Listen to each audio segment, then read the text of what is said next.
Hi friends. So welcome back.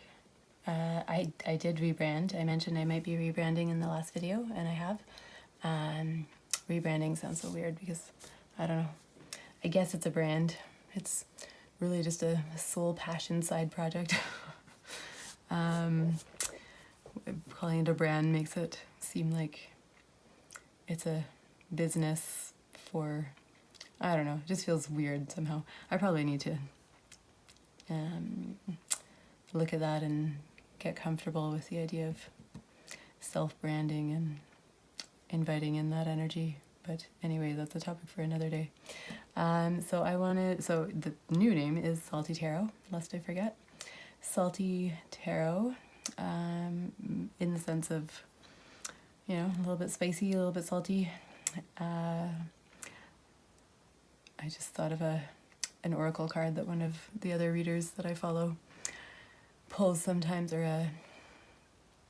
a channeled message card, and it's so lovely. It's my favorite card out of all the channeled messages. It comes out and it says, "I'm still salty and butthurt," and, you know, leaving aside the possible homophobia of that sentence, I think it's very, very funny. As a channeled message from a person that one might have a connection with, because it's just so apt. And so I've decided it'll be EarthStar Astrology and Salty Tarot, because I like how they sound, and Salty Tarot also has connections to my life. That theme of the goodness of the brine, the salt water, all the things that are salty within us, and letting them flow. And, you know, embracing the ocean and its voluptuous depths, wherein our emotions are carried, we are carried in the current and the flow. It can be stormy, it can be treacherous, and it can just hold us in its depths really lovingly and gently. And there's all kinds of mysterious wackadoodle creatures out there in that ocean. I've always wanted to get a map of the Mid-Atlantic Ridge that I used to have quite an obsession with putting maps all over my walls. And I just really, it was like the era when maps were disappearing. I mean, I know I can get one with the wonders of the internet, but there was a brief period where one could not yet get things from the internet, but the internet existing was causing physical paper things to disappear. And in that era, I was so passionate about getting a map of the Mid-Atlantic Ridge, which is in the middle of the ocean, and it's where the tectonic plates separate and push continental Europe and Africa further away from North America, South America. And it's a place of richness, of totally different life forms that exist and live off of sulfur and are completely alien to those of us subsisting on oxygen and CO2 here on the surface of the earth. I do have a bit of a cough, so if there are gaps in the video, that is why. It's the editing of the coughing again. So annoying for video editing, but anyway. So Mercury is turning retrograde in a few days. Pluto, I'm filming this on November 18th. On the 19th, Pluto turns direct, and readings are timeless. I should throw in there while I'm saying that.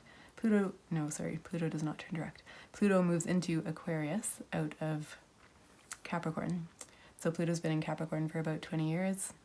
If you think back to where you were at 20 years ago, and if there were any monumental shifts in your life around that time that maybe started building around that time, and then perhaps changed the quality, the tenor of your life, then Pluto would be moving from one solar house to another solar house in your chart, in your astrological chart. And we're not talking astrology in this reading, but in any event, Pluto's changing signs, and Aquarius, Capricorn is sort of top-down authority, taking things step by step, like top-down hierarchical structures. And success, prioritizing success. It can be the patriarchy. It can also be the matriarchy. There's a mystical sense of Capricorn, and I can definitely see those currents coming in strong over the last couple of decades. I feel like we've shifted greatly towards matriarchal rememberings, even as there's definitely been some currents of the patriarchy coming to bear on our lives, at the expense of freedom. At the expense of freedom. America, what have you done with your freedom? And so, political rants aside, so I thought that with Mercury turning retrograde on November 25th, next week, that perhaps this would be a good time to do a reading about what is returning for you or who is returning for you. And without prejudging what that is, I decided to I wanted to be a little bit more specific. So I pulled out the Starseed Oracle deck, and while I was shuffling, this card leapt out, and it says, I'm sorry, defenseless, writing past wrongs, uprooting. I'm going to read from the guidebook. I read it in advance and thought I would summarize, but quite frankly, the words in these books are usually just so pithy that it's like reading Patanjali's sutras sometimes, and I feel like we should avail ourselves of the wisdom, the collective wisdom that people have collected together for us in these tomes that they've compiled, putting their best selves into them. And you know, some of these tarot and astrology writers are quite good with their words, and so I could try and summarize it and, you know, say it in less eloquent words, but I think this is actually very on point. It's interesting because I just did a costume at a soiree a few nights ago where the theme of my costume was literally dancing with my shadow, and I sort of started with the shadow attached to me, and then I shed it in the night, and I had a mannequin head to go with it. I should show you the mannequin head. Pause. Yeah. Can you see? So it's taken me until now to realize that I can turn the cell phone the other way in the holder so that I can actually see what I'm filming. In any event, this was the head of my shadow self. Anyway, she's got like a French kind of Marie Antoinette, let them eat cake kind of wig happening. And these are some wolf ears that I stuck on to go with the theme of the party, because I'd conceived this costume before the theme was announced. My children drew this lovely face on the mannequin head, and I ended up looking up tutorials on how to make a wig stay on a mannequin head, and so she's literally got screws in her head. She's a little screwy. My shadow's a little screwy. Works for me. I love it. Yeah, she's got these beautiful black roses. That came with the head, or with the wig. Anyway, so that's her. And so after I shed the shadow, I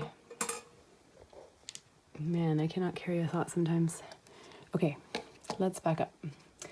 So I ended up with this dress, and it was like a princess kind of dress that for whatever reason, it really called to me, and I wanted to see if I could turn it into a costume. And then it turned out to be way too big, because, side note, I have strangely lost some weight this year, which is a topic that I feel uncomfortable talking about, because I don't want to get into any sort of body shaming about any body size or weight, because I was very large after having children for a very long time, and had assumed that I would remain large. And so I haven't really even acknowledged to myself that I suddenly am kind of back to my pre-childbirth weight. And it's almost like I'm saying this with sadness or guilt or something. But it just is what it is. And but I'd already sort of gotten rid of my I was larger for about 10 years, so I'd shed some of my older clothing. And so I just ended up buying this dress in a size that turned out to be way too big. It arrived, it was much too big.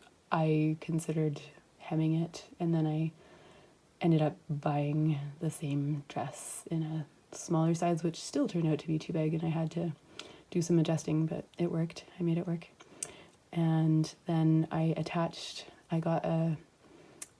I was reordering the second one, I decided I would get this.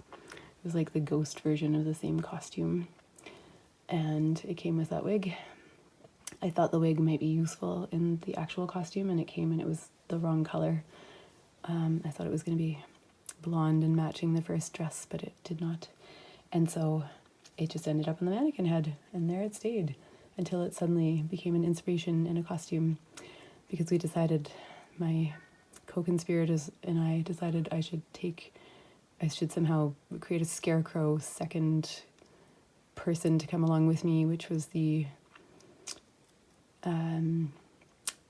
was going to be a ghost friend. It was meant to be a ghost friend originally, and then that sort of became my shadow, and I sort of thieved from the second dress, which was like gray and kind of the same sort of laciness, but in a more goth version. And so I cut pieces from it and affixed them to the sort of princess dress, and like I wanted to be a broken doll. Originally I wanted to be a doll, like a porcelain doll, and then I wanted to be a broken doll. And so I took some of the broken doll elements and I affixed them to the princessy dress to like kind of destroy it a little bit. And then I affixed the shadow dress, like the ghost dress, onto the back of that dress. Like I sewed it on, and then at a certain point in the night I snipped it off. It just became like, it was way too involved to create a scarecrow and stuff it and somehow have the head attached to it and be wheeling it around behind me. I wasn't really sure how to make that all work, so it became like literally attached to me, and then it was, just felt very symbolic. And then I knew it was going to be too heavy to want to have it on all night, so I brought some scissors along and I had a friend cut it off, and that was me shedding my shadow. And then I danced with the head for the rest of the night. So I literally danced with my shadow. In any event, okay, let's get to the reading here. So when this card flipped out, I thought it was, at first I was thinking of it in terms of who is returning, and it could be that a person is returning to apologize to you. But this write-up is more about perhaps you needing to apologize to someone. So you can take whichever of those resonates for you. I imagine some people will resonate with one immediately and some will resonate with the other. And so I'm just going to read this out. But it's kind of that same message of dancing with the shadow. Embracing it and doing the work. I'm sorry. Defenseless, writing past wrongs, uprooting. We're living in divisive times. When we're hurt and triggered, we tend to see things as a personal attack rather than an opportunity for healing. And I'm just going to reread that. When we're hurt and triggered, we tend to see things as a personal attack rather than an opportunity for healing. I think that's really, really critically important. If we're to find true peace and unity, we need to drop our defenses and see things outside of right and wrong. As souls, we intrinsically remember unity and yearn for it here on earth. Perhaps this is why it feels so painful when we experience the opposite. But it's crucial to remember that we can't simply bypass reality and pretend that unity, love, and forgiveness are here. This is one of the greatest challenges for starseeds. To bring about unity, we must first acknowledge the ways in which both we and the world have been divisive, personally, ancestrally, and collectively. The shadows, hate, wounds, separation, severing, wrongs, and sadness. You may be called to explore how you, your ancestors, or your society have, consciously or unconsciously, inflicted pain on others. to find a way to drop the armor around your heart and see things as they truly are for all people. To say, I'm sorry, with an open heart and mean it. To be part of the healing, rather than the perpetuation of inherited conflict or oppression. This isn't about blame, it's about unwinding the patterning that got us here. You may be called to devote your time to causes you believe in, or do healing work on your ancestral line. How are you being called to drop your defenses and unwind past wrongs? So I thought that was quite beautiful. I think we might get one or two more from this deck. I should have said this is intended to be a collective reading. So let's get one or two more from this deck. And so again, that was the card I pulled in attempting to ask Spirit how to narrow the how to narrow down the theme of writing past wrongs. Oh my goodness. Of how to narrow down the theme of return. So who or what is returning for you? And so the card that came out was I'm sorry, the one that flipped out right away. And so we're just trying to find out what the theme of this reading will be with the general theme of return. So we've got You've Got the Love, Hadarian Energy, if I'm saying that right, Codependency, Boundaries, and we've got Cracked Open, Rock Bottom, Surrender to the Alchemy of Life. I feel like these definitely have a progression to them. So I guess we'll just continue on with reading the guidebook. I might summarize a little bit.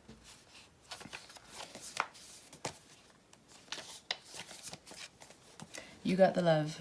The Hadarians are believed to be beacons of pure, divine, unconditional love, who see love in all people and situations. Ooh, that's giving me shivers.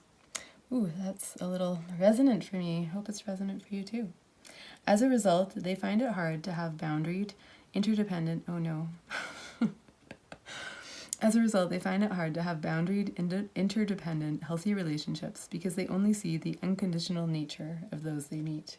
Yeah, okay, that still resonates for me. Does it resonate for you? You can let me know in the comments if that's speaking to you. The lovers of the cosmos, they dive in fast. They're here to learn how to love well in a separate body, to learn to love self first, and then establish healthy relationships with others, to remember that the love they seek is already within them, that they truly do have the love all on their own. The message of this card is to review the ways you may need to establish healthier boundaries. Perhaps you're in a codependent relationship in which you may be losing your sense of self. It's common for starseeds to dive deep into relationships, particularly with those who feel safe and familiar at a soul level. Perhaps you're in a relationship in which you give more than you receive. Or perhaps there's a certain volatility to it and you're always unsure where you stand. This card is assigned to do a relationship review and see what energetic agreements you've made, consciously or unconsciously. To acknowledge if there are relationships in which you feel anxious or powerless, in which you don't feel like it's safe to relax and just be you. To assess if there are any places of inadequacy that you've used a relationship to soothe and cover up. Do you lose yourself in relationships? If so, how? How can you develop a deeper love for yourself?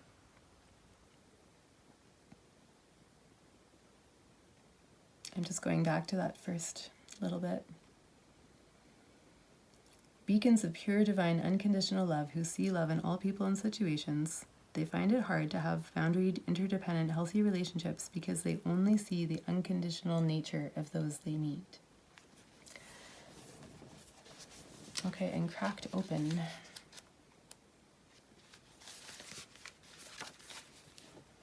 Don't let the weight and density of the world squash your tender spirit.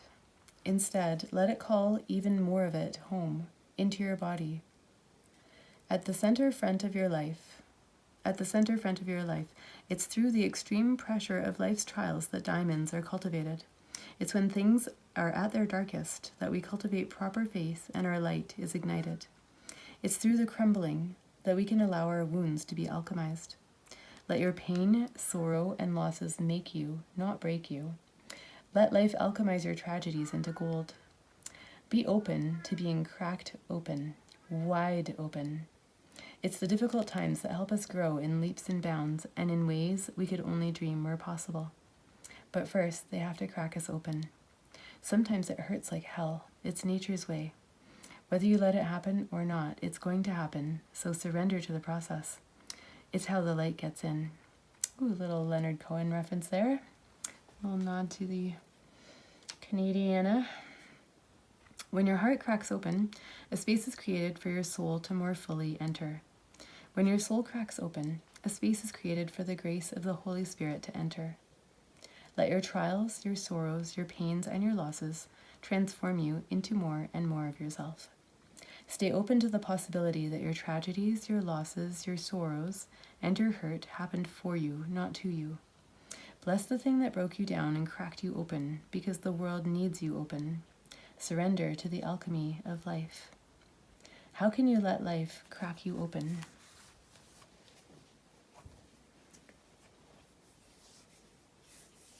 So, going with the theme of return, you may have a person coming back to you who has some apologies to make, or who's in the process of maybe questioning, self-questioning, and, doing that shadow work of examining where they may have hurt people. So maybe they're coming back. I don't know if you can see this in the card, but there's a head here and a head here facing each other, and they're under the surface. They're the roots that are sort of under the trees of these humans. And they're facing each other. So, in what looks like a loving way, but very, very, very deep, deep, deep down into the earth. And rooted in their connection. And so this person might be coming back to make right something that was not right. They may have some codependency or boundary issues. They may be someone who sees universal consciousness or, universal truth and the universal nature in others, and therefore has perhaps some boundary issues. Issues with setting boundaries, that would be. And, who maybe is cracking open, who is surrendering to cracking open, or who's resisting cracking open is also a possibility. Or any of these things may apply to you right now. You may be taking that deep dive into how to make things right in yourself, your relationships, your culture. If some of that resonated when I was reading out that card. I've been thinking about codependency. I don't fully agree with our society's kind of, the popular sentiment of our modern times, that people connecting in closely enmeshed ways is necessarily a bad thing. I'm not saying that it's, never bad. Obviously, people, when you're codependent to the point where your validation only comes from another person, that's problematic. But I think we sort of are throwing out the baby with the bathwater insofar as we have become quite critical of relationships that are interdependent. And, interdependence in a relationship is the hardest work. It's the hardest work we will ever do as humans. And I'm talking about, the genuine respect for another being and taking account of their needs and their desires, even when they conflict with yours. Not putting yours aside and putting theirs in front of yours, not discounting theirs either, and prioritizing yours over theirs. And, conflict is a necessary part of relationships. That's how we grow. That's where we find our growth edges. That's where we find where we're uncomfortable, and it's where we find what's not right or not working, but it's also how we begin that journey towards making things right. And if we can do that with an open heart, you know, with two people doing it with an open heart, committed to respecting each other's boundaries, then that's where the gold is, you know? That's where the diamonds are made. Just like the pressure in the mid-Atlantic ridge, forcing those tectonic plates ever upward, making new mountains deep, deep, deep in the depths of the ocean. It's so fucking cool. I love that thing. I mean, there's so many cool things on this planet, but the mid-Atlantic ridge is definitely one of them. You should check it out if you don't know at all what I'm talking about. I think everybody's kind of aware of the sulfuric life forms down there at this point, after all the Netflix specials on planet Earth. Anyway, and then, yeah, so, you know, I started out talking about Pluto, and cracking open is definitely a Plutonic theme. It's sort of, Pluto brings inevitable transformation in whatever area of life it is moving through your chart. And the completion of a 20-year journey is no small thing. So if you look at your own chart and see where Pluto is, not just for your, like when you look at your chart, you'll see where it is according to your rising sign. That would be the house that it's in. But if you also look at your solar house, so if you count where your sun is as the first house, and then count around to where Pluto is in your chart, then that will give you some insight as to the areas of life. You should look both at your rising and at your sun sign house. Your sun, the counting from your sun sign and counting from your rising sign, both will give you some insight. Anyway, I'm looking forward to seeing how things shift. Point being, you can look at your chart and see which areas of your life Pluto has been shaking things up and bringing things to the surface that maybe were under the surface that needed addressing. And no, Dusky, leave it. No, hey, leave it. All these pretties, by the way, are from some bird's nests. Oh goodness. Are you helping? Oh, we've adjusted the angle of the camera and we're getting some good cat butt. That was the Dusky edit. Cat, I can't see where the screen is, but at least I now know that I can. Oh yeah, I was going to show off this one too. Making random comments. You can actually see the bees in this one.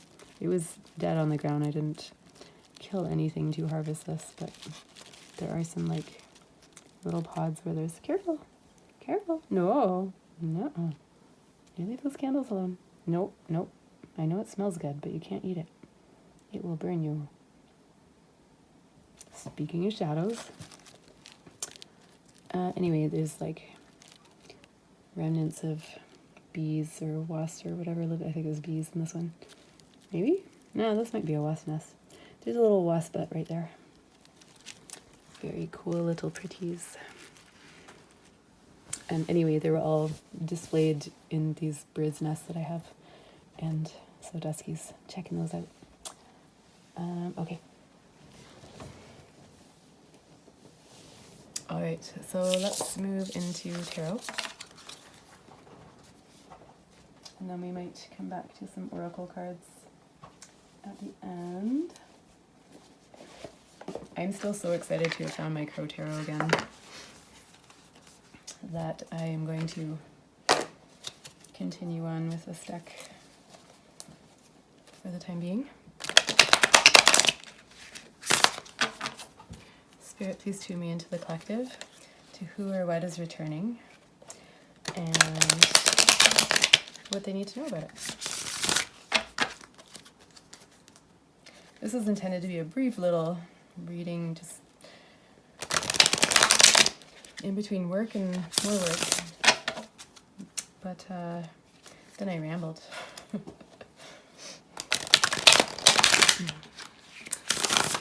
My family used to say, I remember having friends over once, and my friends were talking about how I was shy and how everyone knows that I'm shy.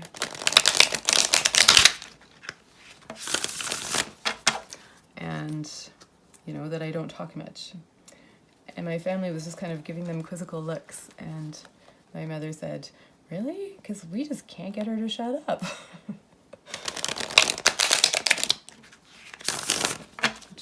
Leaving aside the sort of dark humor of being parented in the 1990s.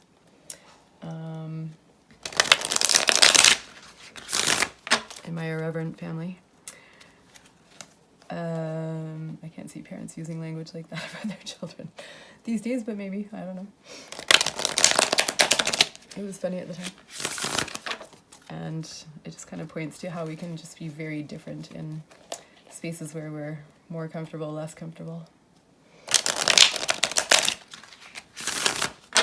And it remains the case that even now that I am quite reticent in groups, speaking of Pluto, and you know, with new people, and then I'm just a chatterbox when I'm comfortable. So I must be getting more comfortable with tarot readings. Thank you. Thank you for being here. Thank you for being supportive. So much appreciate it. All right, Spirit, what does the collective need to know? I'm really tempted to get that, but if it's meant to come out, it'll come out again. It did flip back in. Okay. What does the collective need to know about who or what is returning over this Mercury retrograde, or in whatever time they're accessing this video?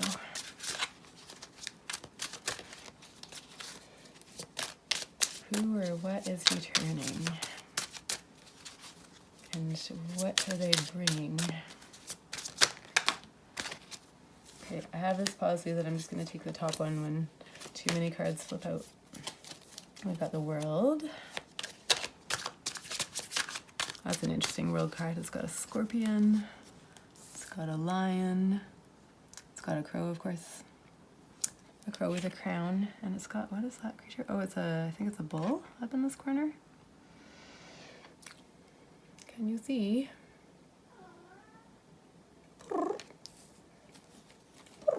What you doing over there?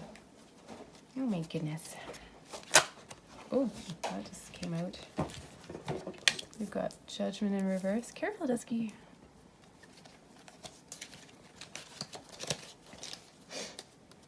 Yay. What's your tail? Yeah, I know. Don't go in there. No. You don't want to go in there. Yeah, I know. You trying to get comfortable? Why don't you come on the couch? Come here. Hi. Hello, love bug. All right. Spirit, what is the collective? Who's returning? What's returning? What does the collective need to know about it? Oh my lord, I'm just going to toss those all back. Dusky, careful. Dusky's returning yet again. We have Ace of Pentacles in reverse.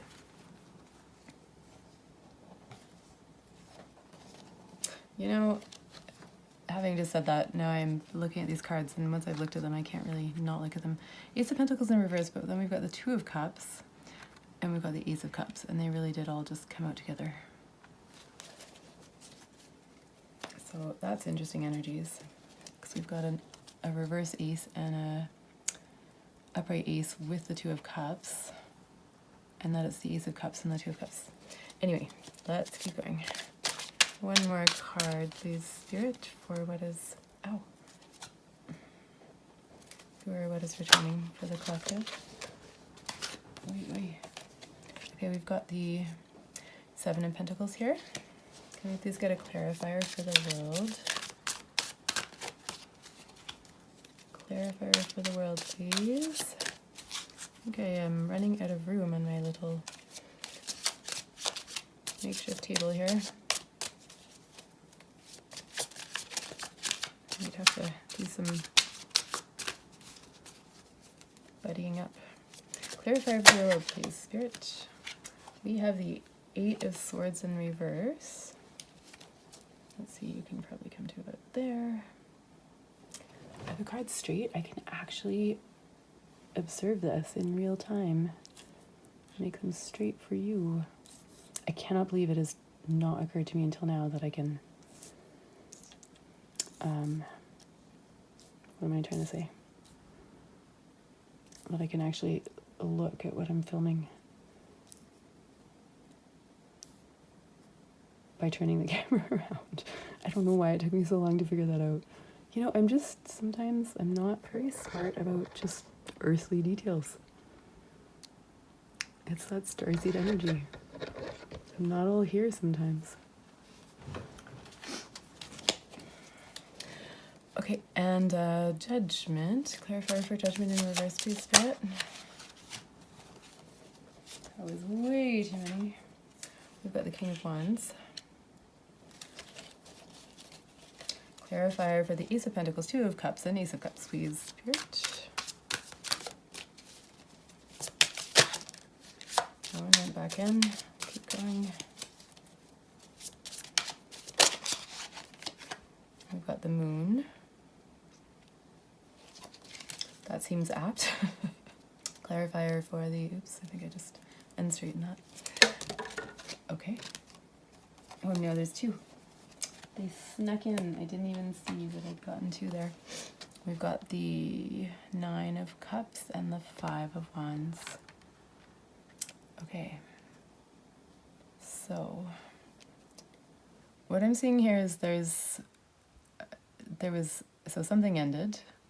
Okay, so maybe the relationship between you and this person. It does look like a love reading, so if you were here for not a love reading, it's taken a love turn. I shouldn't be surprised, because that's kind of seems to be what I channel the most, or what I'm most called to channel, what I feel most passionate about. But I was trying to leave it open this time.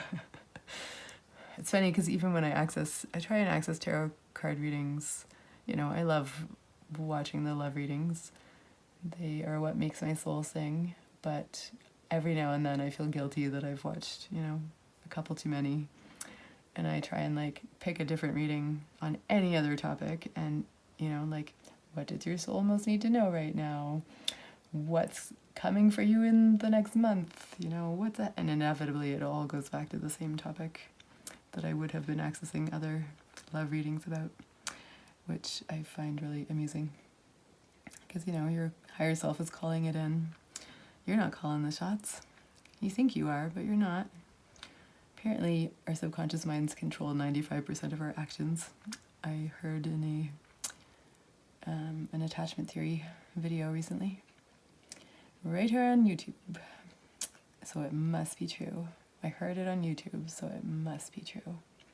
Facts, I'm telling you. Okay, it is definitely getting late. I need to cease my rambling, and you might be accessing this in the freshness of the morning and wondering what is up with my scattered energy.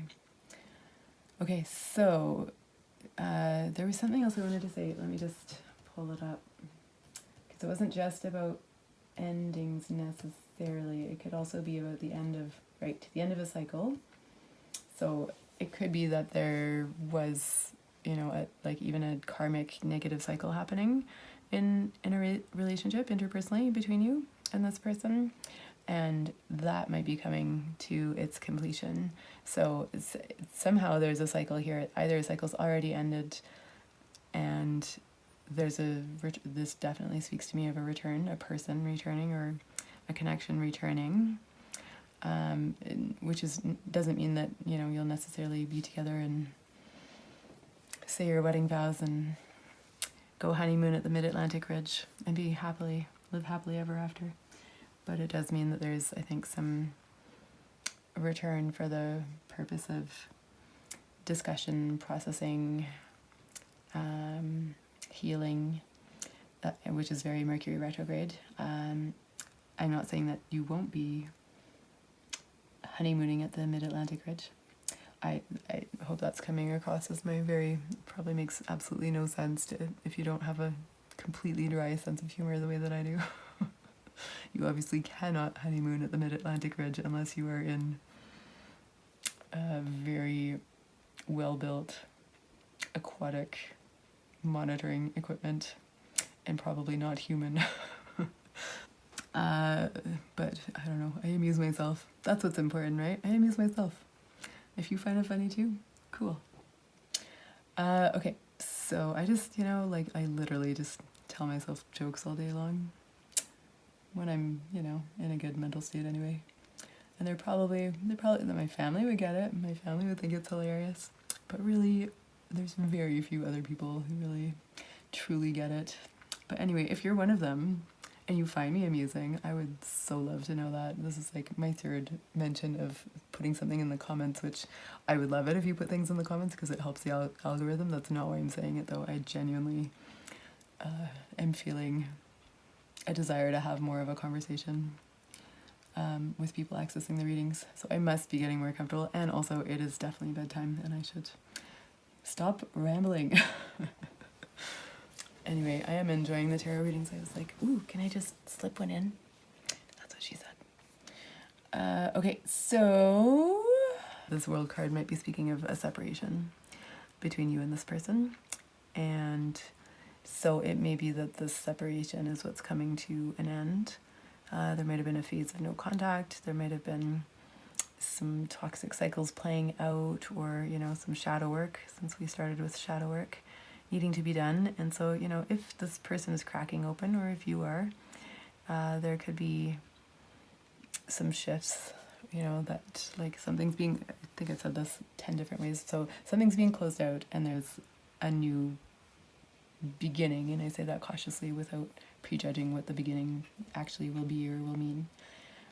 However, what it looks like it's happening, what looks like it's happening here is that cycle's coming to a completion, a culmination point, moving into the next phase. And Eight of Swords upright would be a person sort of restricting, like holding themselves back from something, kind of self-selecting for a negative outcome.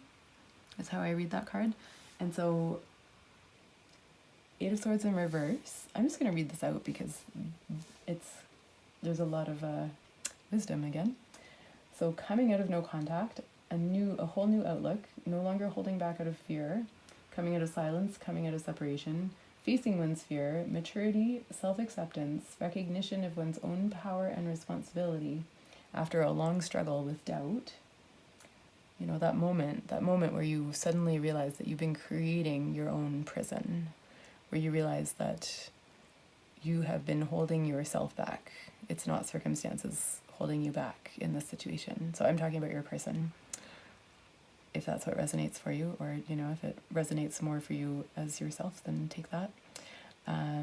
So this person is coming to a place of self-acceptance, realizing their own power and responsibility, that sort of accountability piece, and making conscious decisions out of confidence in who you are and your power to change yourself in the world, freeing yourself from the past, clearing out the closet, making room for new things and experiences, having a clearer perspective on relationships, taking an active role in love life, taking off the blindfold, and anxieties lifting. So traditionally this, we've got a little blindfold on this crow and they're sort of bound up.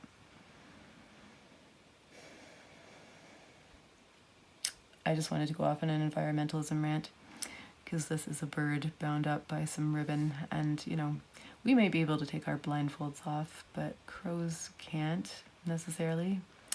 And you should cut up your dental floss, is where I'm going with this.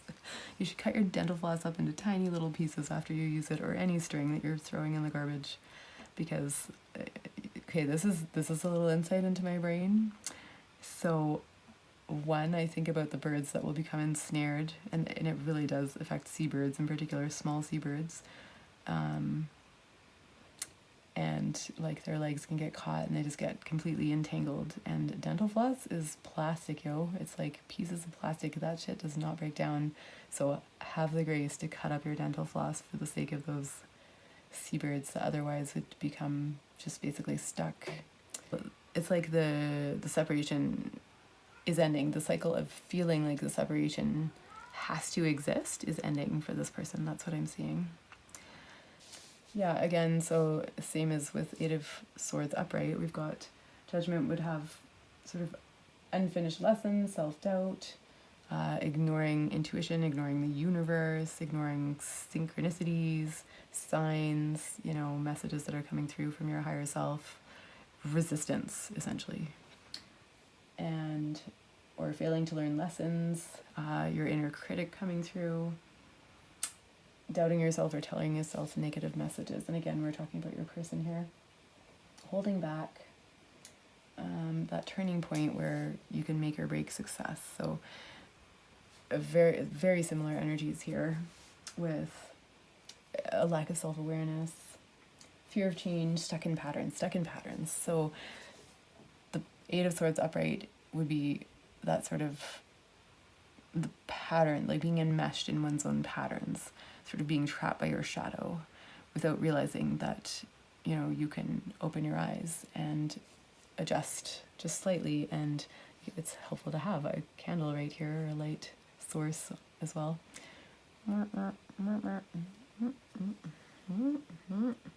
Anyway, so if you know, you can see as I turn my hand, it changes the shadow, right? And if I want no shadow or less shadow, I can, like, you get what I'm saying. So, you know, the Eight of Swords in reverse is realizing that you can adjust your hand patterns.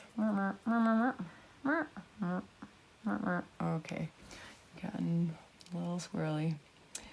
So anyway, so Judgment in reverse is a similar energy to Eight of Swords upright, and then it's modified by the King of Wands. So the King of Wands is sort of a master of taking control of situations. Wands is passion. It can be sexual passion. It can be fervent enthusiasm about a person. But the King of Wands in particular is like able to balance those energies and harness them productively and create. So Wands would be the creative sort of Svatisthana chakra energies, you know, sexual energy, creative energy.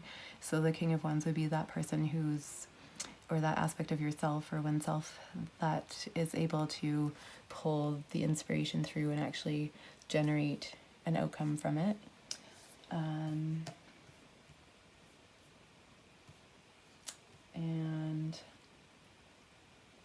having a view for the long term, grand projects, creativity, but also a passionate, energetic connection with perhaps you.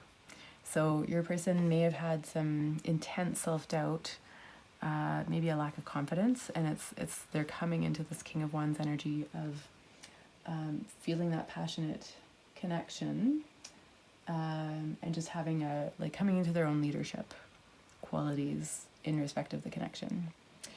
And so that's the point where, you know, along with the stuff over here, where I was really getting a sense that this is a romantic thing coming through.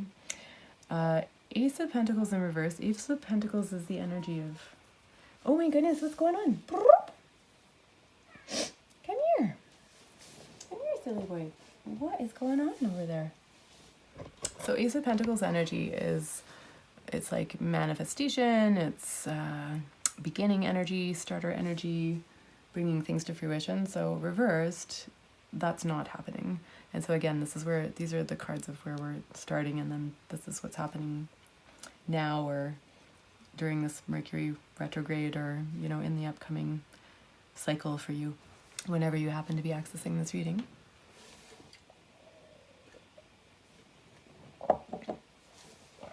And so Ace of Pentacles in reverse, so lack of progress, immaturity, underachieving, missed opportunity, poor prospects, foolish, lazy, procrastinator, missed chances.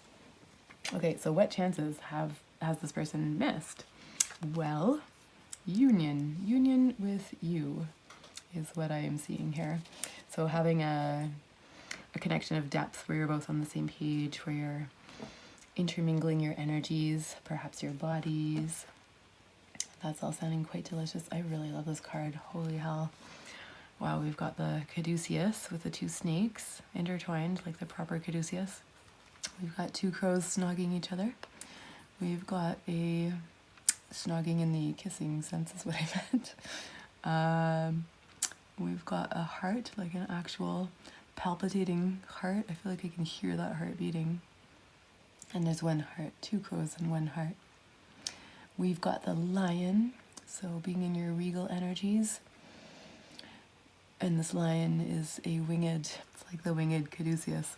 I'm sure there's a word for that, but with crow wings and a lion head.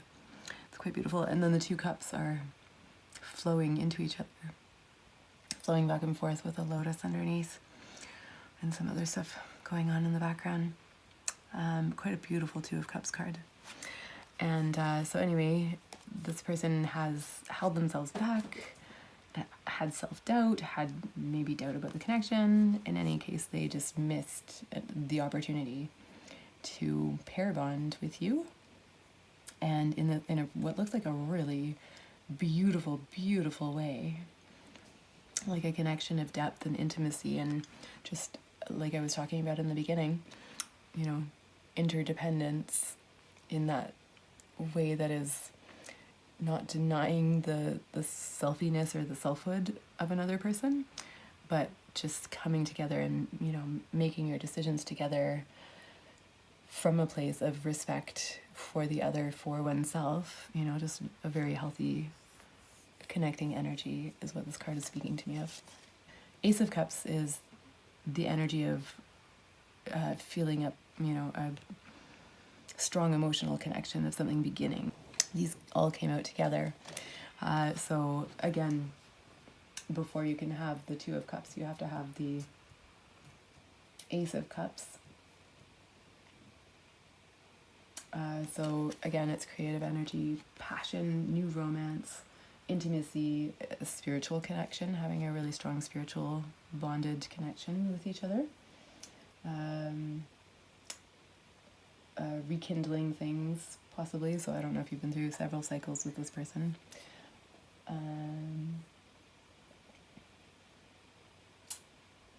Deeper feelings, a new beginning in love, a second chance. And so all of this is what they sort of held themselves back from, is what I'm seeing. And then with respect to that, we've got the moon. So the moon is traditionally, in the traditional tarot, it speaks of confusion. Actually, I might check the Crow Tarot guidebook for this one, because I really love some of the descriptions in the Crow Tarot. Again, good writing. Just very apt and sort of conveys the depth of the meaning of the cards. So the moon can be confusion, but it can also be intuition. It can also be sort of, you know, getting away from that sort of shining sunny light of, you know, which the sun illuminates all your distractions. Like in Kundalini Yoga, when you're teaching Kundalini Yoga, you know, you will invite your students to close their eyes, because when your eyes are open, you are in this judgment energy of focusing on judging yourself, feeling self-conscious, feeling like everybody else is judging you, you know, with their eyes open. And if you close your eyes, you go deep into your own process, and you're focused on yourself, you're focused on your own connection to spirit or the divine, or just your higher self, whatever floats your boat. And you know, your own rootedness to the earth and to your own life, your own cycles, whatever's alive for you in that moment. And then you know, are, I mean, in Kundalini Yoga, there's all kinds of like awkward poses and weird movements and weird breath and chanting. It's super fucking weird. And if you're uncomfortable with weirdness, it is a great practice.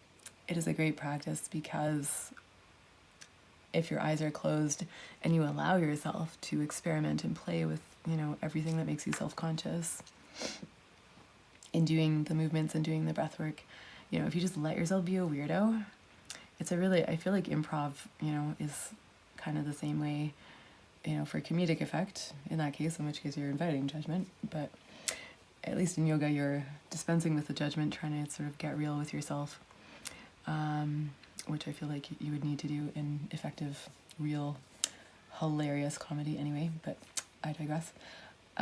So what the hell am I talking about? So in Kundalini Yoga, close your eyes, you get rid of the judgment, and you are able to go deep down into your own process. The moon card is kind of like that closing of the eyes.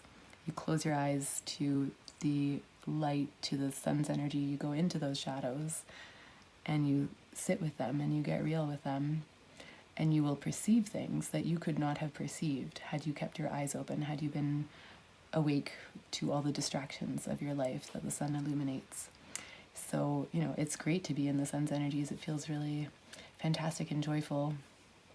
However, you do miss out on being fully connected to your own intuition. You know, you're distracted by all the shiny things, you know, like you're a crow flying off after the next shiny thing, as opposed to just shutting your eyes, going deep within yourself. My voice quavered there, and it's because I am getting sort of more sick by the moment.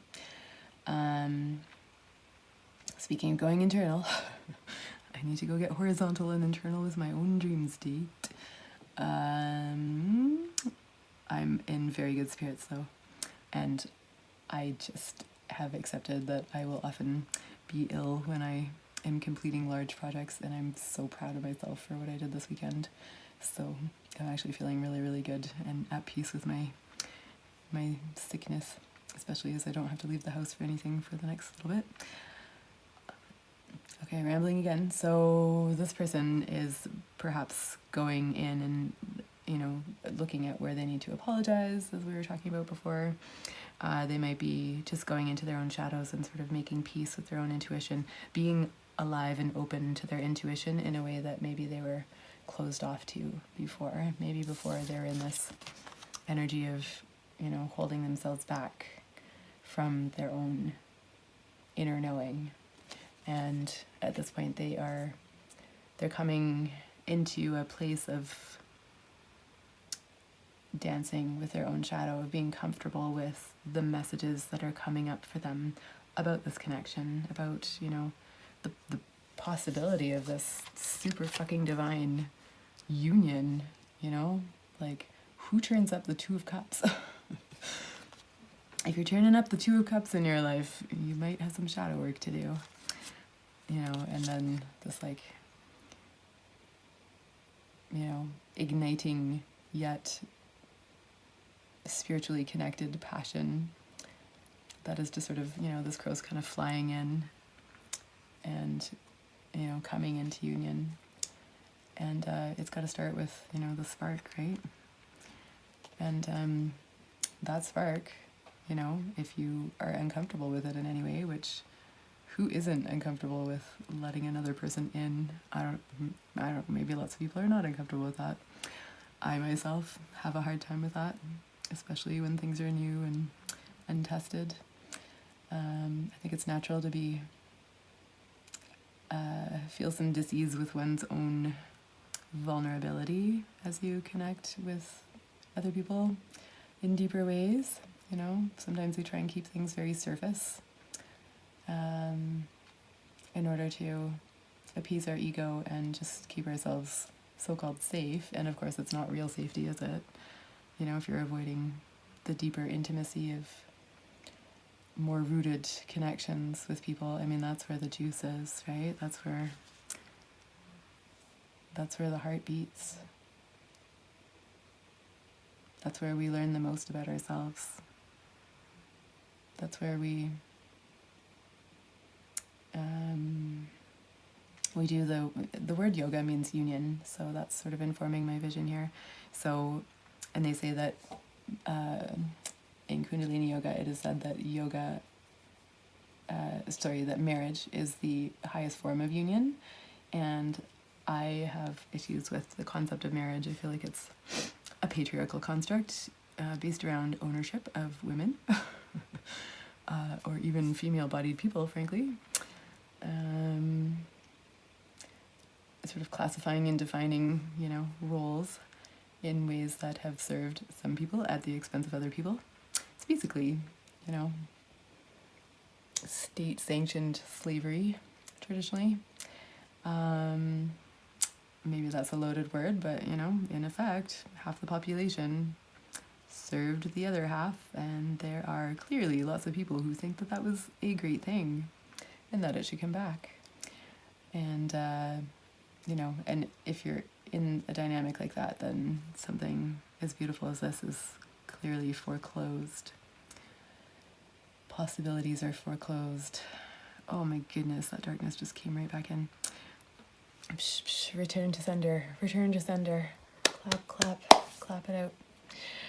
Anyway, your person might have run scared from, you know, this connection that it may even be that they didn't perceive that that was possible. You know, like you might be alive to this and they might have just been skating right over the surface and not seeing it. They might not have, yeah, okay. They might not have even allowed themselves to like allow that spark to kindle, you know, I'm saying spark because there's fire somehow in this Ace of Cups card, even though it's like the water ace. You know, they might not have allowed themselves to feel any of the emotion that was there sort of kindling itself under the surface. That was Mid-Atlantic Ridge, yo. Again, like it's fiery down there and it's in the depths of the ocean. That is perfect for this Ace of Cups. See, I knew there was a reason I was talking about that. It's so cool. It's so cool. You have to check it out if you haven't checked it out already. Go find yourself a map of the Mid-Atlantic Ridge, put it on your wall, and use that as your Tradicum meditation every day, and it will tell you exactly what you're about. Oh my. Okay. Yeah. Your person may have been a little avoidant, and avoidant of themselves and of their own intuitive knowledge that this was a possibility in this connection. And you know, you that's not your work. You can't do anything about that. That's out of your control. It's in your person's hands and spirit's hands. It is definitely, you know, not for you to bring another person out of their, I want to say runner energy, but that's not really my language. I've been watching a lot of other tarot readings that refer to that. But if that resonates for you, take it. But you know, what I see is a person who is now waking up. You know, they're going internal. You know, they're not listening to the noise that's like out there in the sunny upper realms where everything's distracting and where there's other people, for example, influencing one's perception of things. You know, if there's other people sort of pulling you this way and that way, or even, you know, defining for you what a connection between you and another person is or should be, you and I'm trying to say from the perspective of your person, maybe they had other people telling them what their connection with you should be or should look like, or, you know, what it was about. And maybe that person is like getting away from those distractions, you know, or maybe they were enmeshed with their work, or, you know, whatever was going on that was the you know, that surface skating that they were doing in order to avoid feeling this spark that could lead to this union. Perhaps they are coming out of that and going internal with their own shadow and seeing what they've missed out on. You know, reconciling themselves to, I don't want to say reconciling themselves to missing out on it, but acknowledging that this was there under the surface that whole time. You know, that deep within them they were feeling this spark. And, you know, maybe that's enough work for, I want to say for this lifetime, but that's probably not a very optimistic place to leave you with. I watched one reading. I was so mad. I had such a reaction to it. And it was, who was it? I think it might have been Vibrant Soul Tarot. And it was just because, you know, if you have a very defensive, angry reaction to something, that there's something in that for you, right? You know, there's, if it's getting your attention to that extent, then there's something there. And if you do the work and you sit with it and you find out what that kernel of wisdom is that your, you know, higher self is using your ego's reaction to try and draw your attention towards, then, you know you're going to find a little gold nugget that will probably stay with you for the rest of your life as a lesson learned, at least in theory, in the theoretical lesson learning category, modality. And so anyway, it was talking about,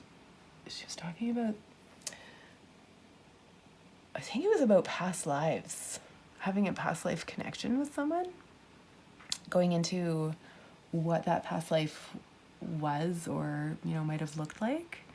And at some point in the reading, she said, you know, like, you and this person had this connection in this past life, and like you were together and then maybe prevented from being together because of things like, I don't know, it was like class differences, or I don't know.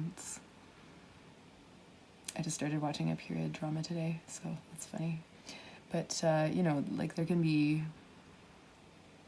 it was kind of like, you know, maybe this person was like part of the nobility and you were a servant, or vice versa, or perhaps, you know, there was a class difference between you and you were prevented from being together. Perhaps they were like a priest. I think it was a priest, or they were involved in the clergy, and it was a gay relationship back before gay was a thing. And, you know, and so they shut you out. And it's like, you know, and now you're coming around in this lifetime, and you've sort of repeated the cycle of the connection and then the shutting out. And, you know, and that may be triggering for you because of this past life stuff. And all of that, I was like, okay, you know, maybe, yeah, okay. You know, that could potentially resonate. And then she said that, you know, this doesn't mean that you will be together in this lifetime again. And that, of course, is, you know, if one has a crush on someone, that can be, you know, not the greatest news to hear from a tarot card reader. And so, and I just was sort of like, what? You have to be a little more sensitive than that to, you know, the people watching your readings, accessing your readings, you know, like all of the feelings that people bring to actually accessing tarot. And, you know, there's a lot of feelings, you know, there can be some strong longing. And I, of course, was thinking about this in the abstract, about like all the people who might be accessing this reading, rather than being in my own feelings about anything. And, or, you know, intellectualizing my own feelings rather than feeling my feelings, I guess. And anyway, so, yeah, but then she said you know, you and this person have a strong soul bond, and, you know, there's so much love between you at the soul level, you know, that unconditional love level we were talking about earlier, that it's like you love each other enough to give each other the pain of disconnection in this lifetime for your growth, because there are growth lessons that need to happen through that disconnection, you know, whether it's like building your own self-esteem, or, you know, like figuring out your gifts during a time of separation, you know, and it's like, this is the person who at the soul level, not the person, but like the soul that loves your soul so much that they will give you the gift of not being with you in this lifetime so that you can learn those lessons.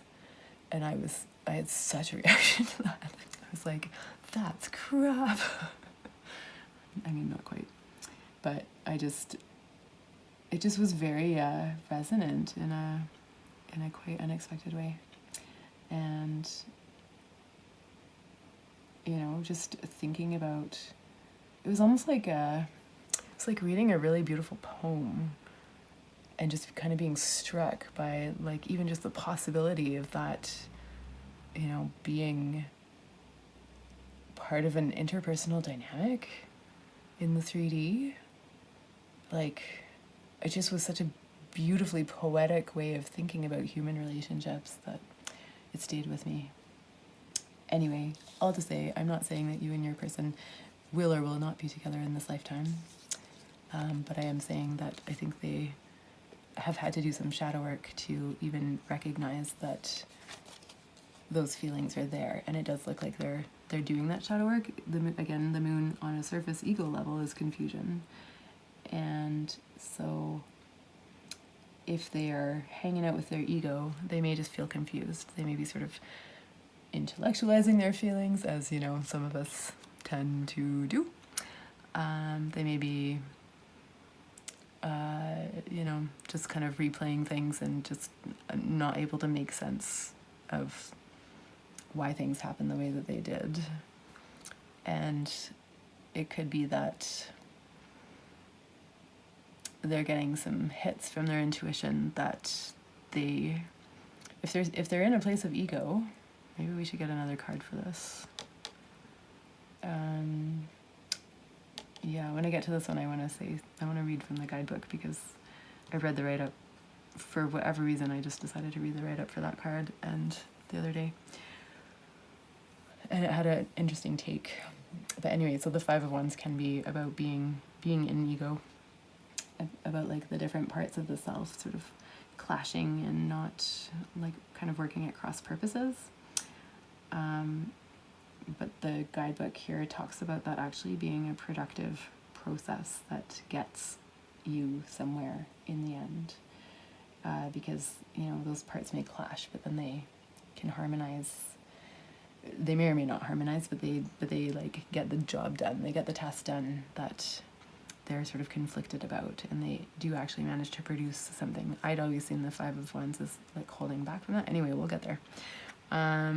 So this person, if they're in ego, will be feeling confusion about the connection or about their own feelings regarding you, regarding the connection.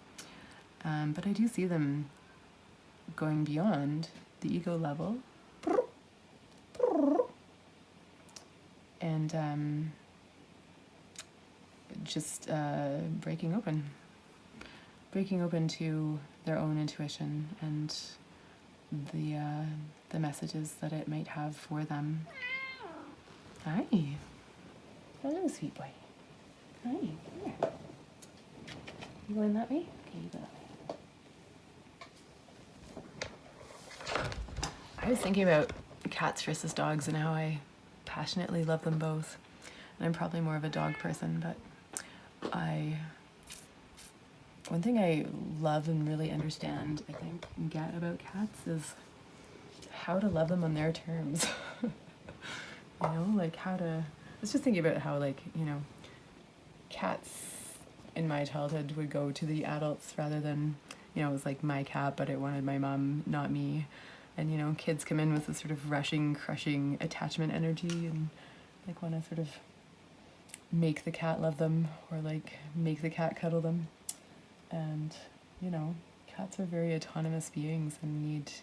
It's like, I've been thinking about why Dusky is such a cuddle bum, and, which I love so much. And, why he is not necessarily like that with the kids. And, he loves them and will, lie down with them and stuff, but usually when they're asleep. And I think it's, you just kind of, when you've lived with cats as a kid or as an adult, you kind of develop an intuitive sense of, are you going to come and get in the meeting? Okay. All right. Yes. Give us the wisdom of Dusky. Yeah, let us know what's what. Just don't go near the candle. Don't go near the candle. Careful. You notice he's all over the intuition here, bringing through that feline intuition. Oh. Just careful. Watch your whiskers. I'm just not sure about being so close to the candles. So what I'm doing right now, this is exactly what I was going to say, is, I don't, when I'm petting cats, I don't ever restrict them from leaving.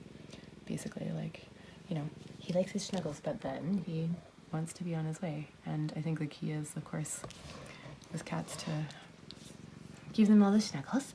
Yeah, all the snuggles that you love. Yeah, give you all those snuggles and all the kisses. And make sure you have both hands working for their benefit. Yeah, exactly. That's what hands are for. Yeah. Did you just sit on the evil eye? No. Oh no. Oh no. Things are falling. we got a little Dusky shuffle happen in there. And then I had to kick him off the table because the candles are just too close. Too close to cat fur. But I was trying to say that, you know, like, I don't ever physically, like, hold him. I mean, I might pick him up and move him somewhere, but I don't ever restrict him from leaving. And that, you know, it's like you just intuitively know when you have cats, I think. If you're moderately concerned for their well-being as autonomous beings in the world, that, you know, even if they're cuddle bums like Dusky, you can't, like, demand the cuddles. You can never demand the cat's cuddles. You can't demand the cat come to you. You just have to welcome them when they come, and then, you know, give them all the love and cuddles without attachment, and, you know, leave the other side of their body free so that they can jump up and chase after the next thing that flies past and turns them from being cuddly into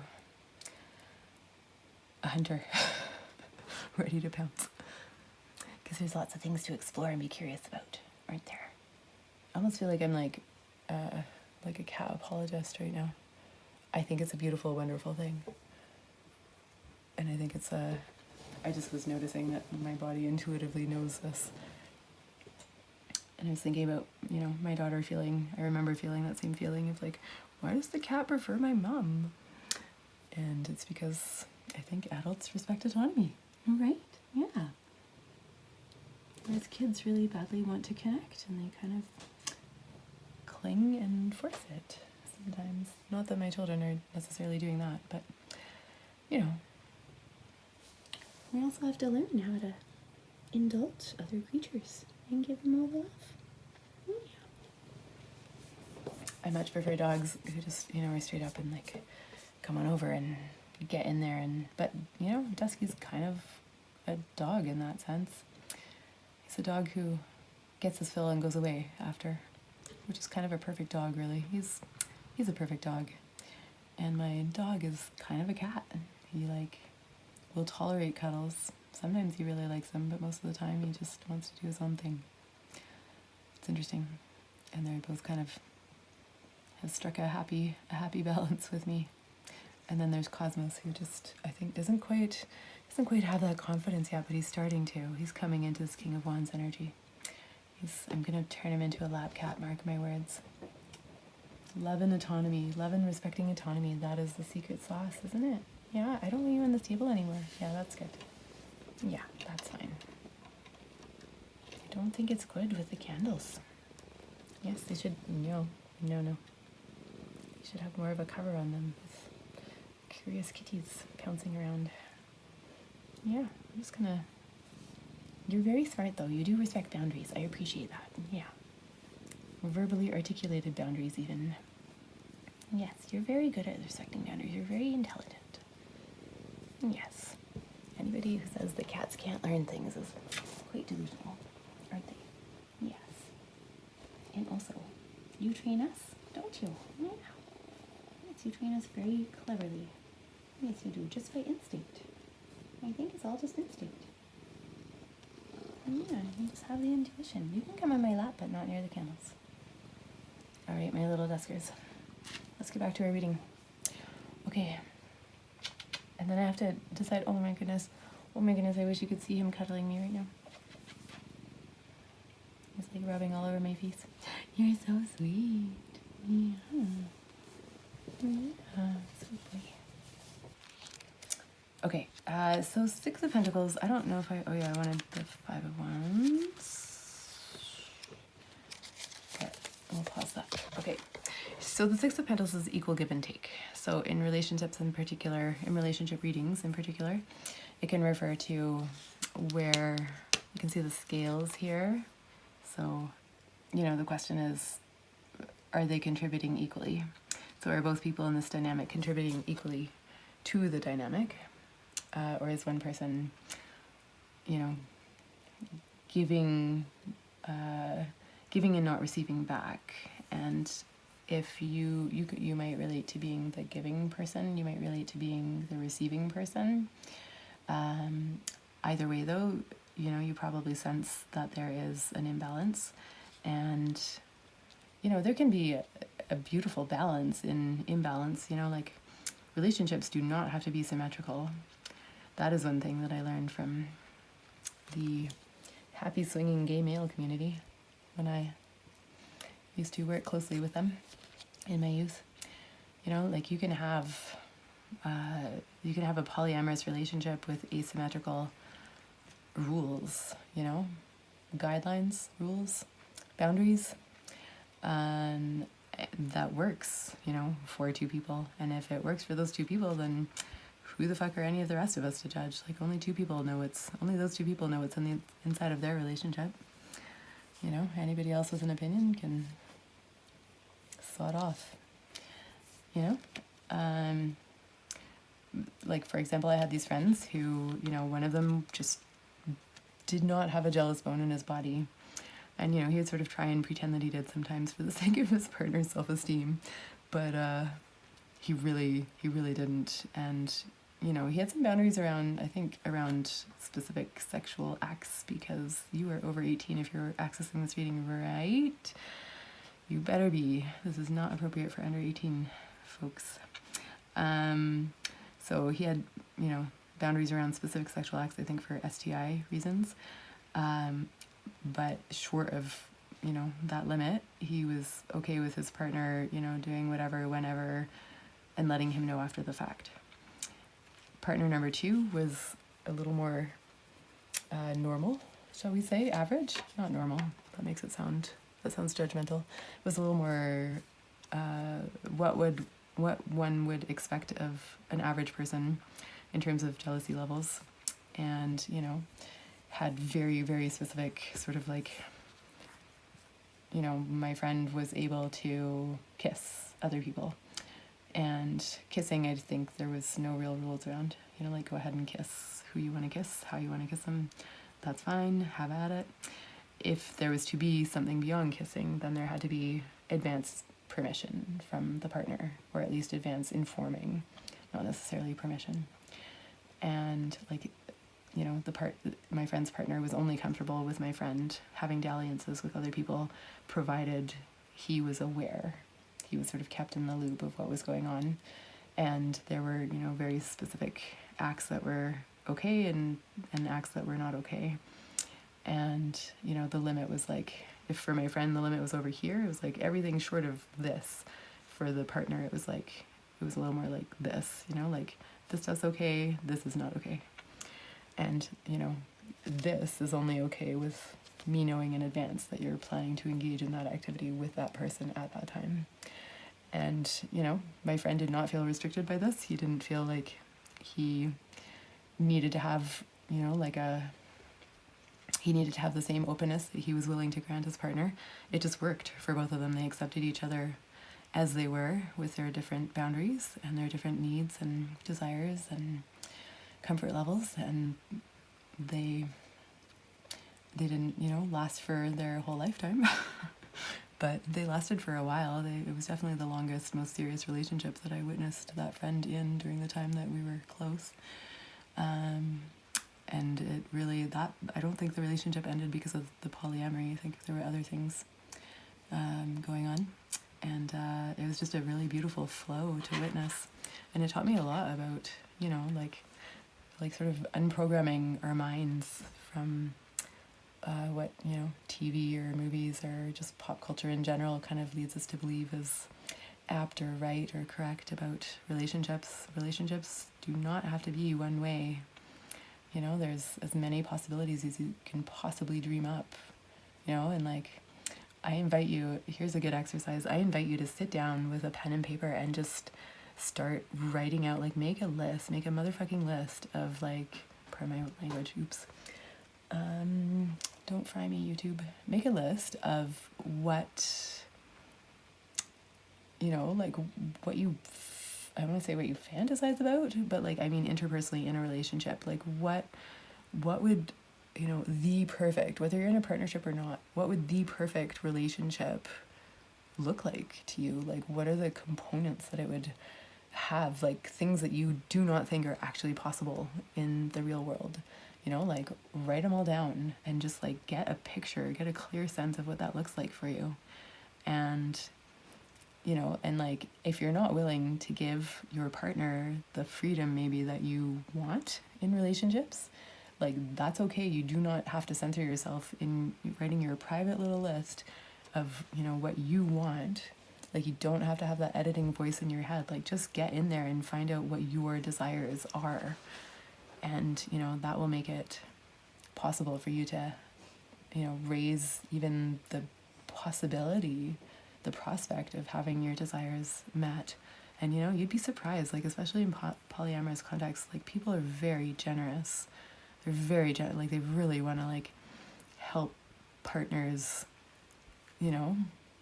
like achieve those deep down like barely dared hope for or wish for fantasies, or like ideals. Like I don't know, people have generous souls. It always really impresses me. Wow, I'm sounding kind of positive about humanity this week. Cool. That's not a common theme for me. But it's kind of needed right now, isn't it? That's okay, I can keep the candle lit. Wow, I don't know how those words just came out of my mouth out loud. I mean, I can hold the hope for humanity while the rest of the world perhaps struggles a little bit. You know how I do it? I turn off the news. I do. I feel very guilty about it as a academic, intellectual kind of person, but sometimes self-care and protecting your own mental environment is more important. And here's what makes me feel not guilty about that. There is so much good stuff happening in the world in every moment of every day, all around the world. And I think with the internet we do now see some of that, and kind of like feel good stories as they're called, but they seem schlocky, right? But like there are actual fantastic, wonderful, kind-hearted, generous of spirit actions that people are taking towards other people every single moment in this world. Somebody in this world right now is doing something wonderful for another person, maybe a person they don't even know. And that's the news that I want to be reading every day. Okay, so equal give and take. So there may have been, it looks as if there was equal give and take, because that's where we're starting here. But it's also coming at the end of this process. So if there was an imbalance there, maybe there was, an easy flow and it kind of worked, whether it was symmetrical or asymmetrical for you and your person. But in any event, it looks like if that wasn't the case, then going into those energies will lead to great satisfaction, wish fulfillment, deep contentedness. There's 2 keys here.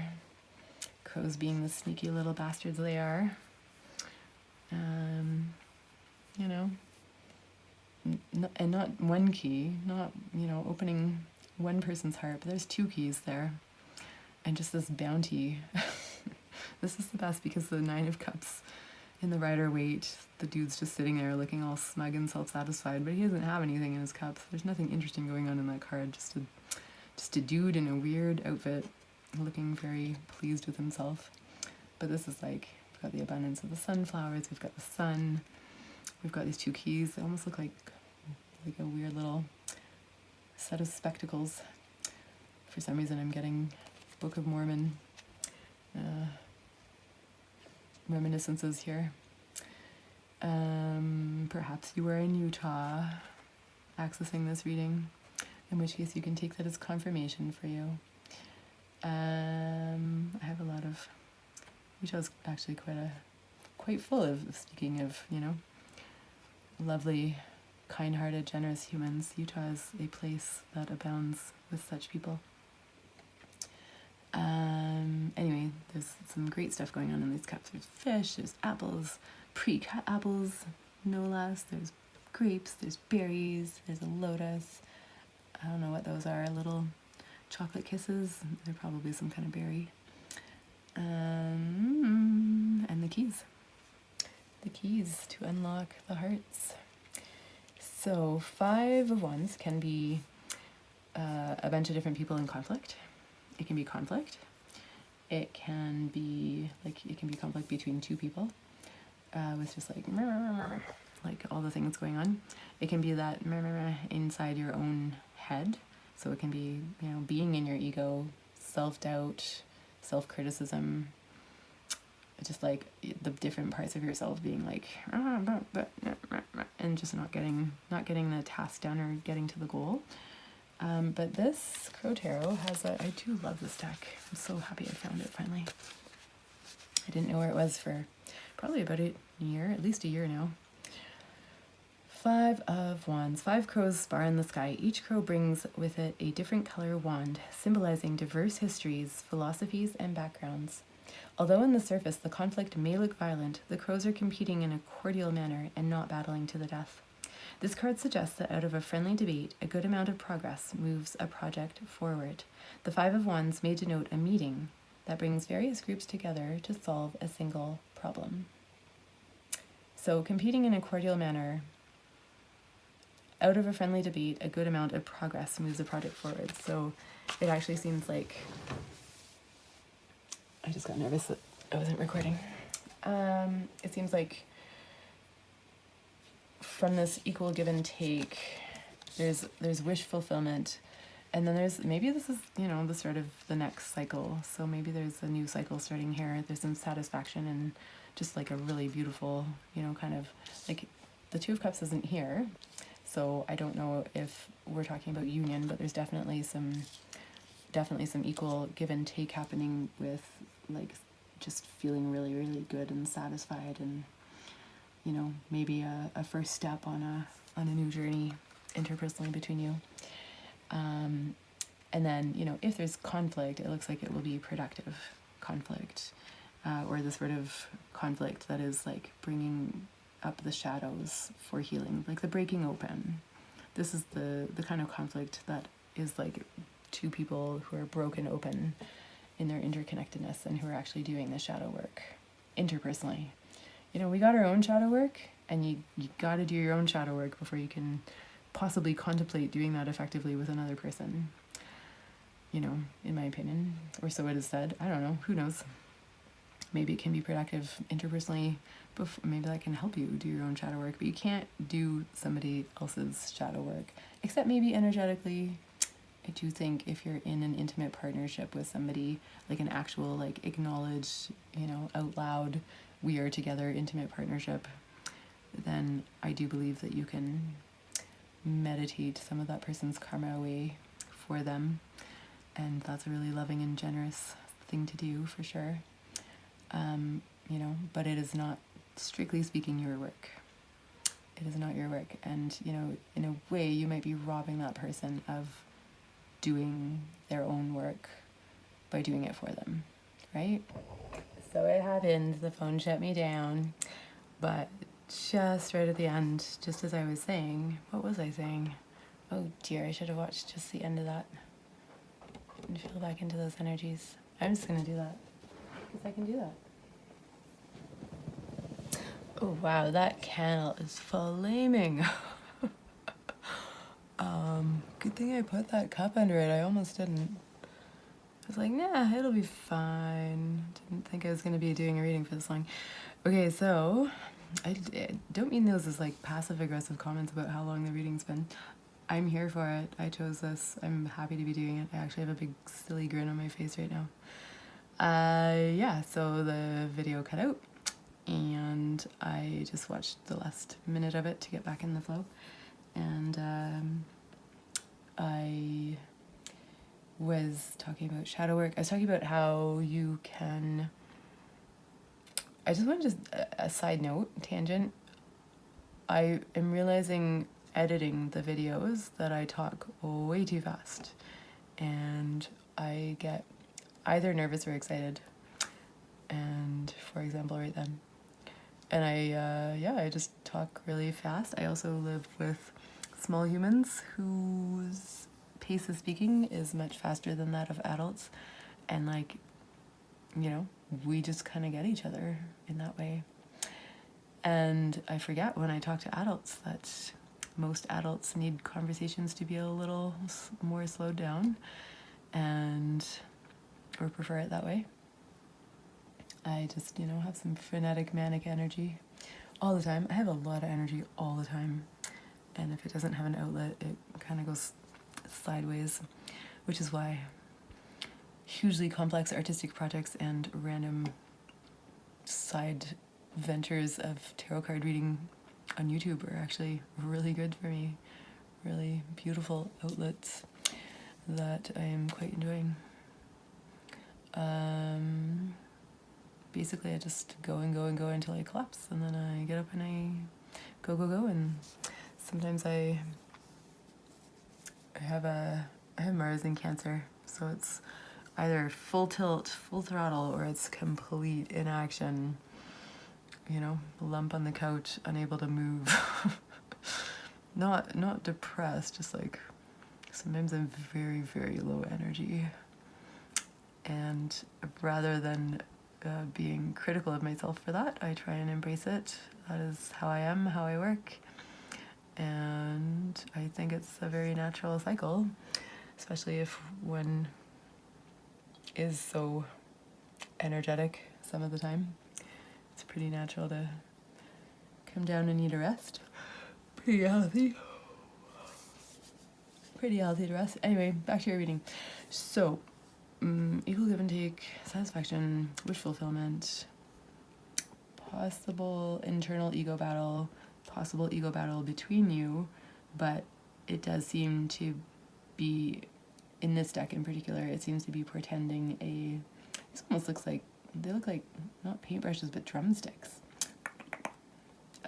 So maybe they're gonna rock it out on their 5-part drum kit together. Maybe that's coming up for a reason, maybe that's resonant for somebody. Anyway, so they're making some kind of beautiful rainbow concoction, co-creation here, and it's sort of suggesting that it's like a positive friction, you know, like thinking back to the King of Wands and that, oh look, I didn't notice these were the same guy, but they totally are. But this one can fly. This one just has a crow in his head. I had a creature very similar to this. Can you see that? Can you see the newt? Except it was I want to say it was a toxic slime newt, but that's probably not its taxonomical designation. It had a red kind of exterior and a lighter, creamy underbelly that was still kind of red, I think, but it was lighter. And it's a newt of our area that typically, according to my kids, lives in ponds. But it was on our doorsill on a particularly rainy, stormy night recently. And the kids who learn about such things in school in their nature program and just are getting a generally well-rounded education, which blows my mind. I'm so grateful for it. You know, they've got they're learning indigenous languages. I used to ask my teachers why we weren't learning the languages of the people of, you know, I wasn't like a political kid necessarily, but I just was like, it does not make logical sense to me. It looks like this is a friction. It's a conflict that has some kind of friction to it, or a situation, an interpersonal dynamic that has some friction to it, but the friction is productive. It is helping to create the masterpiece that could potentially exist here. And so I'd say it's an open question whether the masterpiece will exist, but I'm tempted to pull more tarot. Dear God, this is never gonna be here all night. What did I do with the crow tarot? Oh, here it is. All right, let's just give it a go. So I think getting a clarifier for this moon and a clarifier for this Five of Wands may be helpful, because I don't think there's you know, it's kind of unsatisfyingly open-ended. So Spirit, can we get a clarifier for the moon, please? You know, like, is this person going to stay in ego? Maybe for some of you, yes. Maybe for some of you, no. Got Ace of Swords in reverse for that one. And Spirit, could we please get a clarifier for the Five of Wands? And then I am going to pull a couple of channeled messages from your person.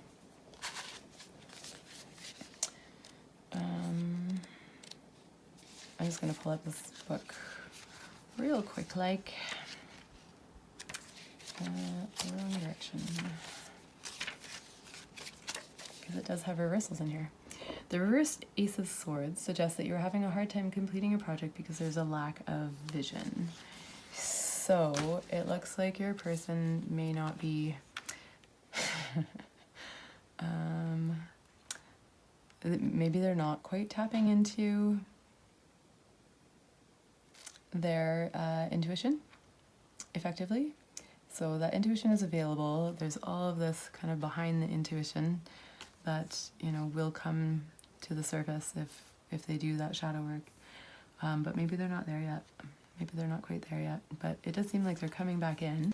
They are returning. You know, that was the theme of this reading. A cycle has completed, and, you know, it looks like you're going into a new cycle.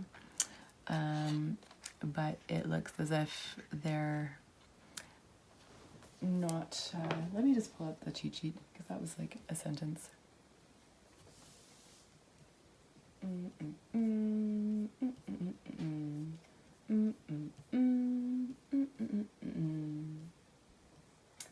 Ace of Swords, confusion, stress, miscommunication, mental blocks. Could refer to dishonesty or poor judgment or arguments. But confusion, I mean, that's sort of reinforcing the confusion of the moon card. So it looks like this is leaning towards the confusion side of the two possible meanings there. But that higher self meaning is still there, latent in this card. And, you know, it's probably latent in every card. I mean, if we turn that guy up, right, this is about communication, you know, sharpened, I want to say pointed communication, but I don't mean in a cutting way, although it could be. It is the Ace of Swords. But more like reaching the goal, you know, like clarity, truth. And so that potential is latent in this reverse card.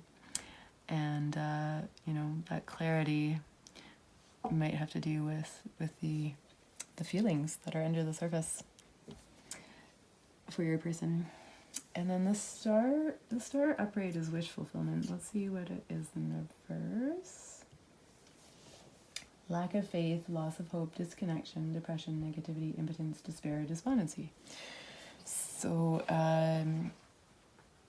so if there was equal give and take, if there was like a kind of balanced relationship and a lot of satisfaction, like maybe this is past satisfaction in your relationship, and then it kind of led to some conflict, then there was conflict, your person may still be in a sort of state of despondency about that at this time.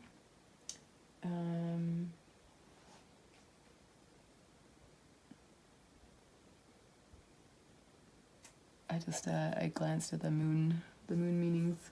It's got divine feminine, intuition, witchy vibes, being divinely guided. So, I mean, we open this reading with the idea of cracking open. So the shadow work, you know, possibly the shadow work having to do with codependency or interpersonal relations, and then breaking open. And so it looks as if your person is still potentially in this, like, looks like not negative about the connection, but negative about themselves is what I'm getting. Maybe about their capacity for connection, or for, you know, like, and the solution here is obvious, I feel like, just, you know, beam a little message to the higher self of your person, if I may here. You know, like, the solution is right here, which is just like, you know, getting into the feelings, getting into the heart. You know, the cracking open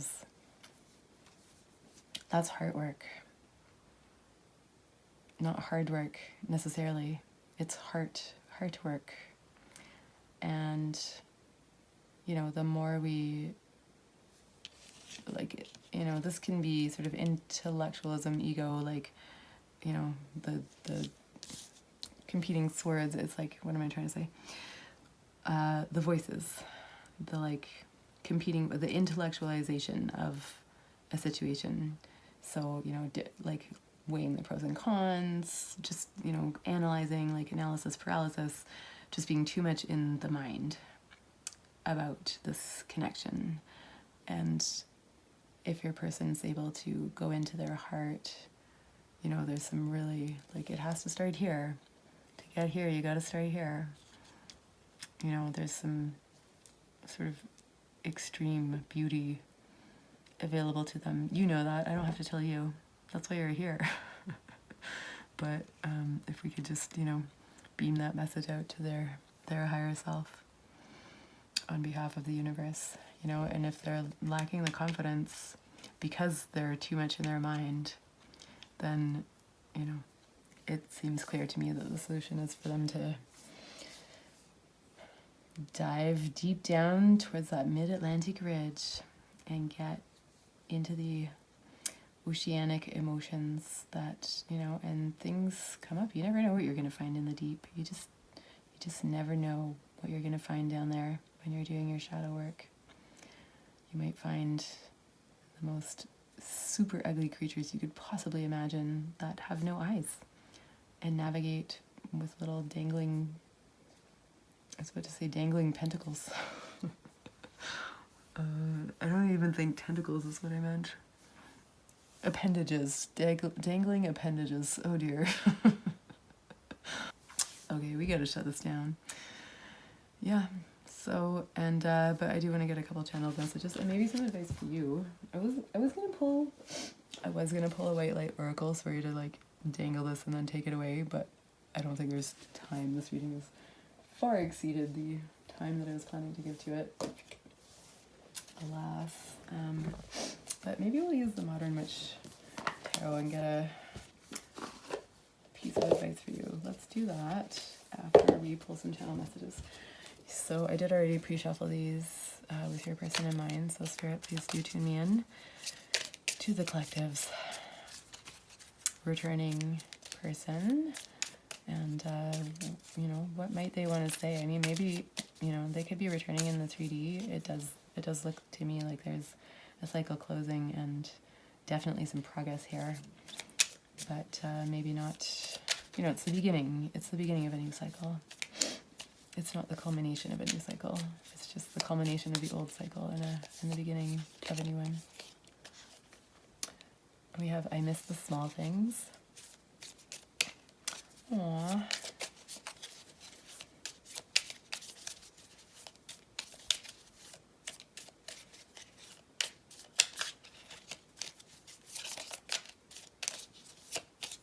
Having trouble getting your person to talk here.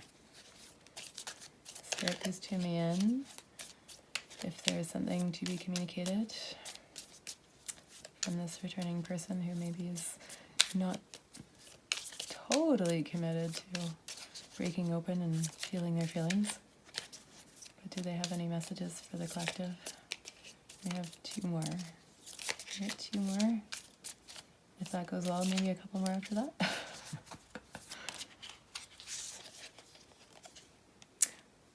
Here we go.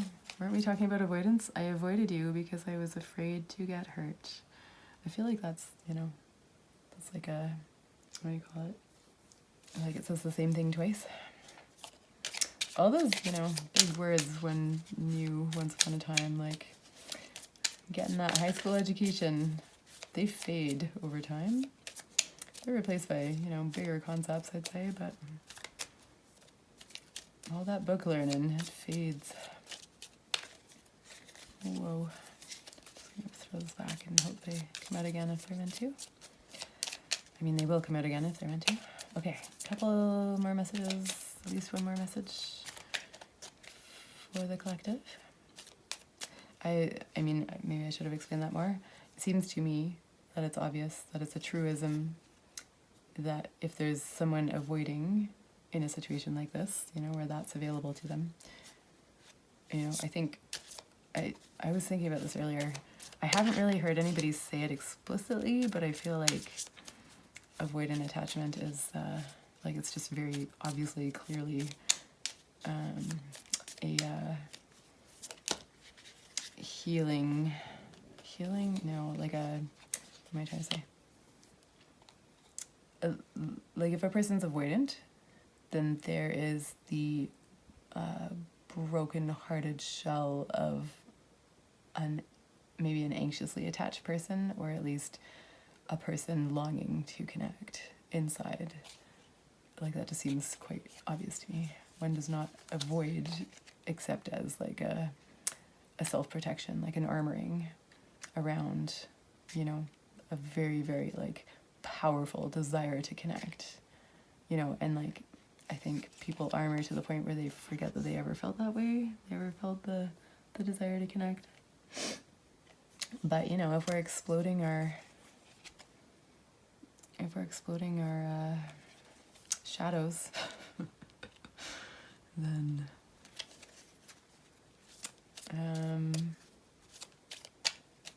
you know, maybe that will come to the surface, or at least some intuitive feelings will come up. Any more messages? Be patient, the time will come. I didn't say that yet. Yeah, so it sounds like there's a divine timing message here, which is no surprise. You make me feel grounded. That one came out for me the other day, and I laughed, and then I felt insulted, and then I laughed again. Because I just took it literally. It's like, you make me feel grounded. Like, that's really beautiful. That's lovely. You know? Like, a person wanting to sort of connect in through your energy to their own grounding. That's really beautiful. And then I was like, wait, maybe, you know, I'm a little self-conscious and self-critical about my own lack of grounding. I was like, I don't think anybody's connecting into their own grounding through me. And I was like, wait, was that a snarky message? Was that intended? Was it like, you are so ungrounded that you make me feel grounded? And I was like, no, that's not probably the intention of the card, but could have been the intention of, you know, whoever I was channeling. Could have been.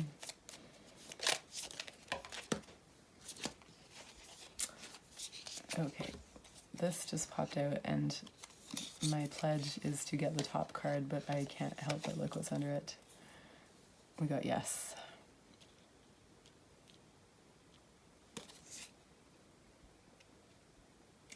I'm laughing to myself because it almost feels like just that I felt compelled to put it there, and that it's like, yes, that is what I meant, the snarky sense. So maybe you have a cheeky person. Maybe your person has a sense of mischief, but also they pretend that they don't care about you. And it's, you know, it's pretending. Yeah, I think this kind of is resonant with the energy of the reading as a whole. So, as always, take what resonates for you and leave the rest. And thanks for being here. This was a very silly, very long, unintentionally long, but delightfully silly reading. Oh, I was going to give you some advice. Oh yeah, let's do that. Spirit, please tune me into the collective. We'll just get, I think, one card of advice, depending on whether the message is coming through clearly. From the Modern Witch Tarot deck. Spirit, what is the advice for the collective about this connection, about this return?